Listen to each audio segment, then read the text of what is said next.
Hello, everyone. I'd like to give a warm welcome to all of you out there. As you know, my name is Renee, and you're watching Renee's Health Corner. Believe it or not, God really does care about your health. Last year, just about anywhere you look, sickness and disease were on the rise. In the United States alone, someone had a heart attack every 40 seconds, and 1.4 million Americans are diagnosed with diabetes every single year.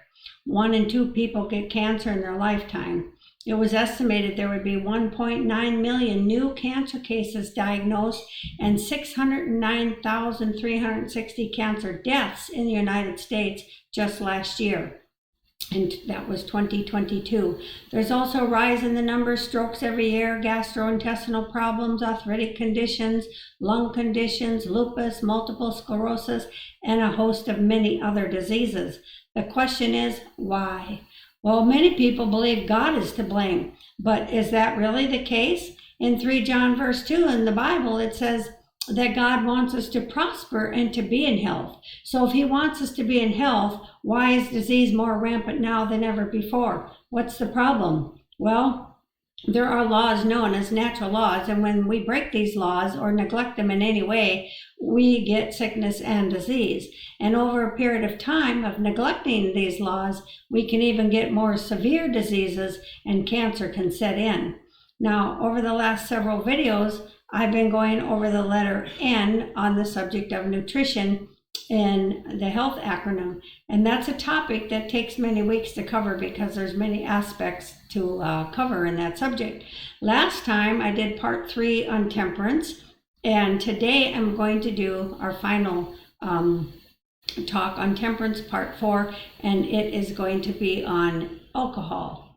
So before I get into today's topic, I want to share some quotes with you. First from the Bible, Psalms 103 verses 4 and 5 says, "Who redeemeth thy life from destruction, who satisfieth thy mouth with good things."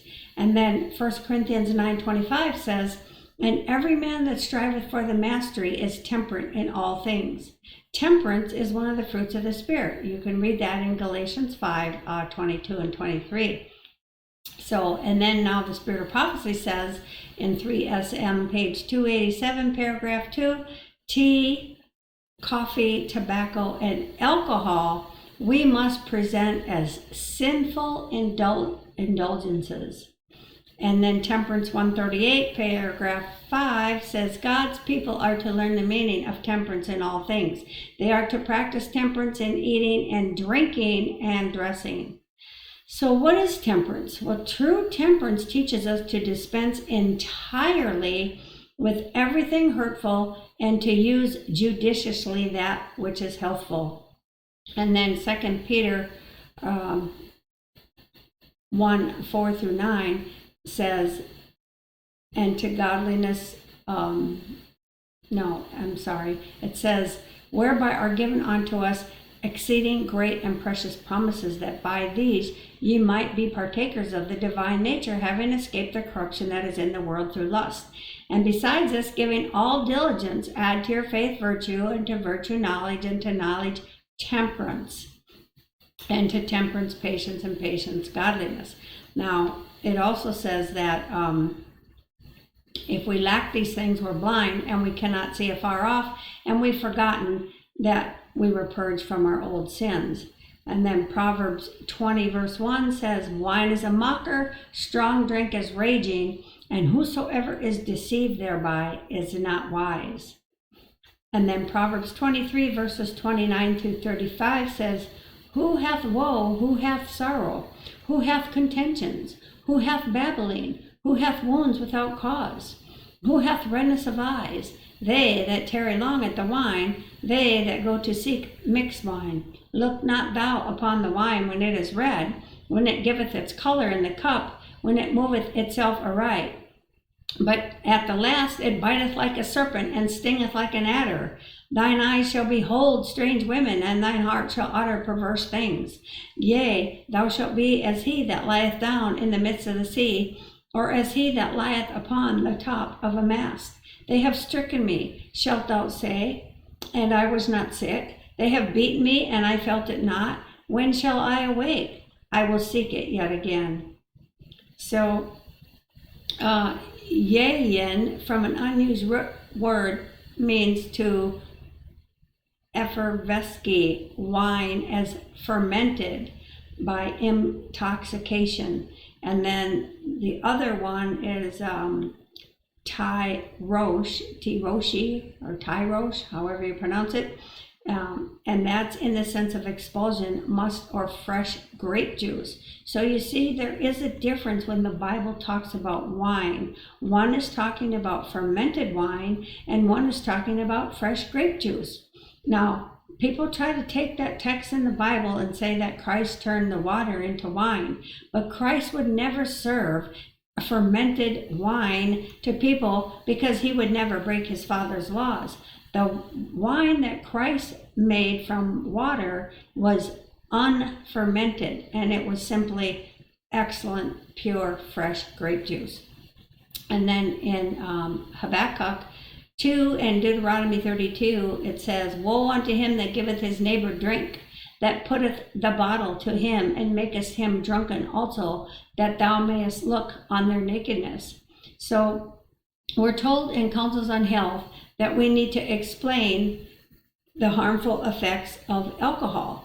And it says, explain the injurious effect of intoxicating drinks. That's right from Counsels on Health, that's page 463. We're also to teach temperance from infancy. And if you look in Temperance, the book of Temperance, pages 269 to 270, you'll see that. And we're to teach the youth and our children the dangers of the use of alcohol.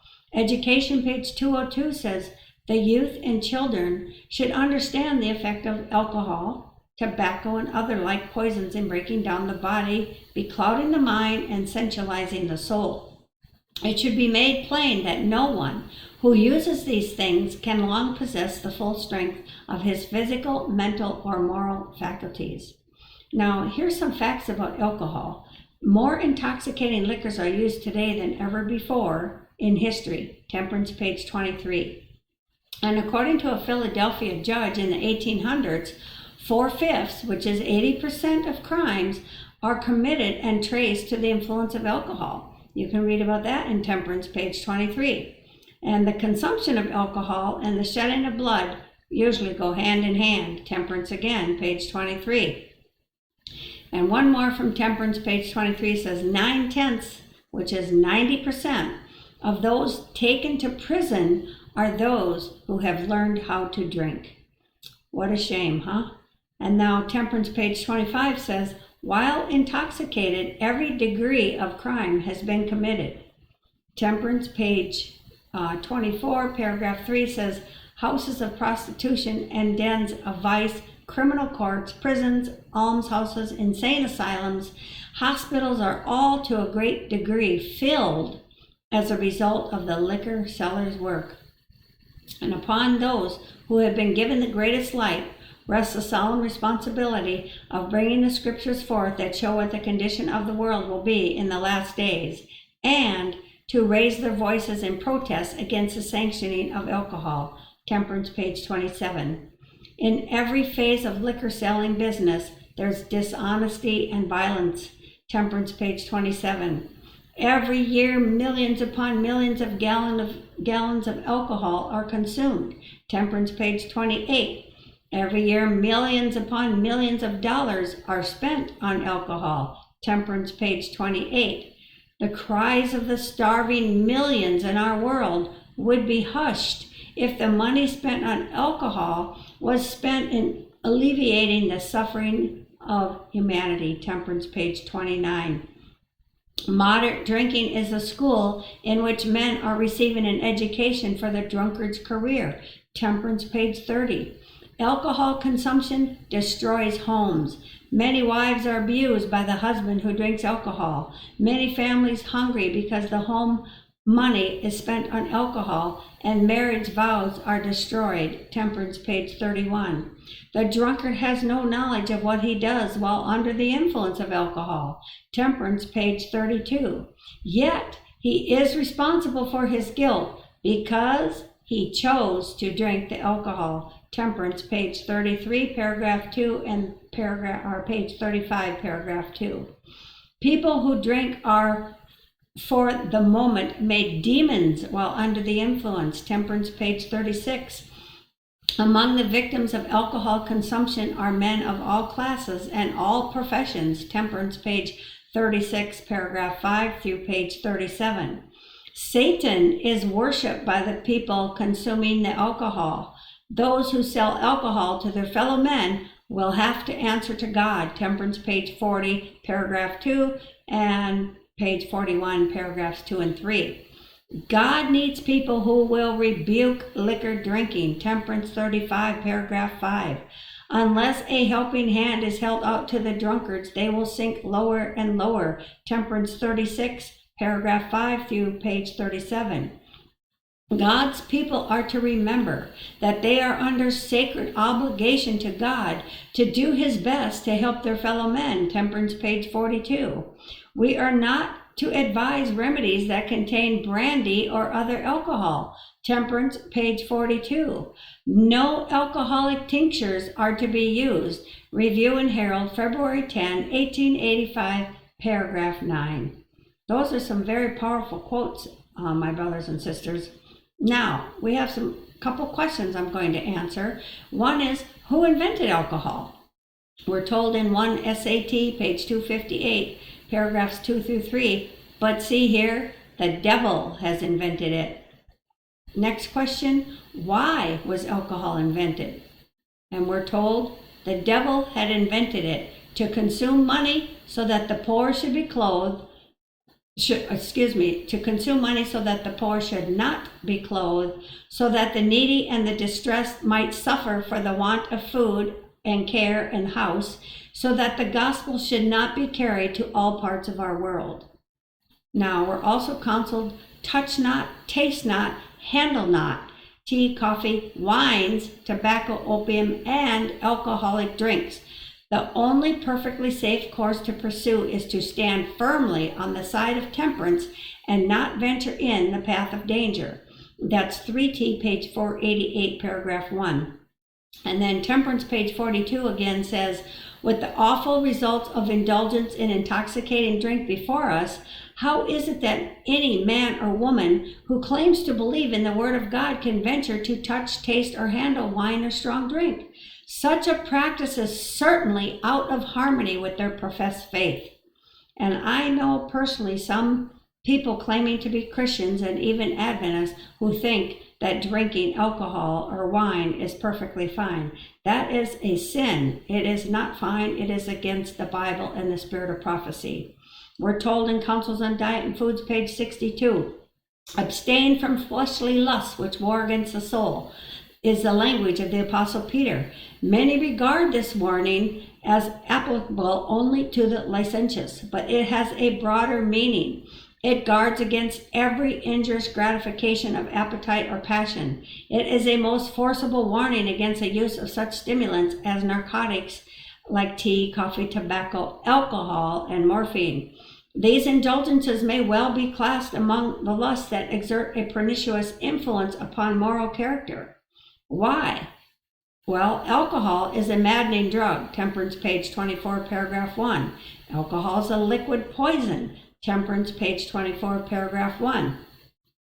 Alcohol is the cup of abominations. Temperance, page 31, paragraph 3. Now, also in Temperance, page 288, it says the man is intoxicated. The man that is intoxicated is robbed of his reason. Satan comes in and takes possession of him and imbues him with his spirit, and his first desire is to bruise or kill some of his loved ones. Yet men will allow this accursed thing to go on. That makes man lower than the beast. What has the drunkard obtained? Nothing but a madman's brain. Page 114 says, the deeds of the drunkard are an expression of Satan's violence. Temperance, page 34, says alcohol consumption is responsible for so many accidents. Signals are made incorrectly, causing train cars to collide with one another. Shipwrecks upon the high seas can be traced to the consumption of alcohol. Accidents by car and accidents by plane. Now, there's many ill effects on the moral and spiritual because of alcohol. I'm going to tell you some of them. Animal passions bear sway, Temperance 161. Animal passions are excited, Temperance 23 through 24. Awful murders, Evangelism 529 and Temperance 24. Crime, Temperance 59. Chief source of Temperance 277. Every degree of crime, Temperance 25. Most horrible crimes are committed, Councils on Health, page 432. Crimes are multiplied, GW 386 and Temperance 31. Happiness is destroyed. It injures the soul. Councils on Diet and Foods, page 425. Morals debased, CG 404. Pernicious influence exerted on moral character, CD 63. Sense of sacred things is perverted, CD 428. The soul is defiled, SL 31. Willpower is overcome, Temperance, page 60 through 61. Worship of God is hindered, CD 426. Now I'm going to tell you the ill effects of alcohol on your mind. Your brain is affected, CH 81. Your brain is beclouded, MH 328. Your brain is benumbed, FE 428. Your brain is confused, Temperance 62. Your brain is injured, CD 463. Your brain is diseased, Temperance 37. Your brain powers are destroyed, 9T12. Brain sensibility is paralyzed, CG 404. Clear perceptions are destroyed, Temperance 58. Inability to control your thoughts, Temperance 279. Your intellect is paralyzed, Ministry of Healing 329. Mental degeneracy, CH 49. Your mental power is ruined, MM 222. Mental sensibilities are deadened, CH 84. Your mind is beclouded, Education 202. Your mind is enfeebled, Temperance 58. Your mind is decayed, Temperance 62. Your mind is unbalanced, 9T12. The nerve power of your brain is weakened, Temperance 69. Your reasoning powers are perverted, Temperance 36. And your senses are perverted, 4T257. Remember, it is with our minds, our brains, that we are to serve the law of God, and that's Romans 7:25. Now, alcohol has ill effects on your body. Your blood is corrupted, 5T440. Your body's impaired, 1T548 through 549. The body of young boys is dwarfed, Ministry of Healing 329, MH. Cancer, digestive organs injured, Councils on Health 463. Diseases of every kind is produced, CD 421. Emphysema, hardening of the arteries, heart disease, high blood pressure, irritability, Temperance 60 through 61. Lips and chin are stained, 4ASG 127. Lung problems and man's spark of vitality is extinguished, CD 423. It's more difficult to eradicate from the system than those of intoxicating drink. MH 328. Nerve irritant, CD 421 through 22. Nerves excited and paralyzed, MH 228. Nerves trembling, Temperance 60 through 61. Your nervous system is weakened, Temperance 172. The appetite for intoxicating liquor is fostered, Temperance 58 and 3T 488 through 489. The appetite for stronger stimulants is fostered, Temperance 228 through 229. Your vital force is lessened, Temperance 64, and much more. You can read from the book Temperance on pages 23 through 54. And there is a quote that I couldn't find, but it's about having the right profession and not selling alcohol. And we are told that alcohol sellers are going to be held responsible for much more than they realize. Now, how would you kick this habit naturally? Well, in Natural Remedies Encyclopedia, you can read about it if you have that book on pages 608, 775 through 777 in the 5th edition. And in the 7th edition, it's on pages 821, 881, and 231 on the right side of the page. There are natural remedies for overcoming alcohol. You need to eat healthy meals that contain all the elements needed for nutrition, which is fruits, nuts, grains, vegetables, and seeds. Take a couple tablespoons of charcoal several times a day to decrease your ammonia levels. Do a charcoal poultice over your liver 30 minutes to 1 hour every day. Do the dripping cold sheet. What you do is you dip a sheet into a bucket of cold water and wring it out, or a bathtub or whatever you can fit the sheet in. And you have this person stand in the tub undressed, and you wrap them from the neck to their ankles completely in this wet sheet. Then you cover that with a dry blanket and you have them rest in bed 30 minutes to an hour. Deep breathing exercises you can do twice a day, and walking a minimum of 1 to 2 hours a day. Get in the sunshine at least an hour every day between 9 and 3. Take herbs to help expel alcohol from your body. One herb that's excellent is called Kudzu Herb. I'm not sure if I'm pronouncing it right, but it's Kudzu. Kudzu, that's how it is. Kudzu. And you can read about that on Wikipedia. Also, dandelion root is excellent for detoxifying the body, and it is a liver cleanser as well and a digestive stimulant. And then another great one is milk thistle. Extract of the seeds of this flower have been shown to stimulate regeneration of liver cells and protect them from toxic injury. You take 2 capsules of an extract standardized to 70-80% silymarin 2 or 3 times daily as the label directs, and you can stay on it indefinitely. Now, we're also not to have any alcoholic tinctures in our remedies. And this quote is from Review and Herald, February 10, 1885, paragraph 9. It says, the work of this institution, as indicated in the various reports of the superintendent, is largely that of personal instruction to each patient upon the causes that lead to alcoholism, the effect upon the physical system and upon the mental and moral character, and the means to be used in overcoming the habit and in antidoting this poison which has been imbibed into the system and which permeates the whole being of man. The system of reform is not medicinal. It is not a system of drugging and purging, nor a gradual tapering off in the use of alcohol. The watchword at the portals of this institution is total abstinence from alcohol in every form. There are no alcoholic tinctures in medicine, no mild tonics reinforced by other stimulants or narcotics, but total abstinence from the use of alcohol in any form, whether mixed with malt, quinine, ginger, eggs, milk, cider, or lemonade. End of quote. Have those who drink any form of alcohol sign the Temperance Pledge. Again, the Temperance Pledge will be posted below, and that's on page 203, paragraph 2 through 4. Temperance page 203 again says, give prominence to the temperance reform and call for signers to the Temperance Pledge. Everywhere call attention to this work and make it a living issue.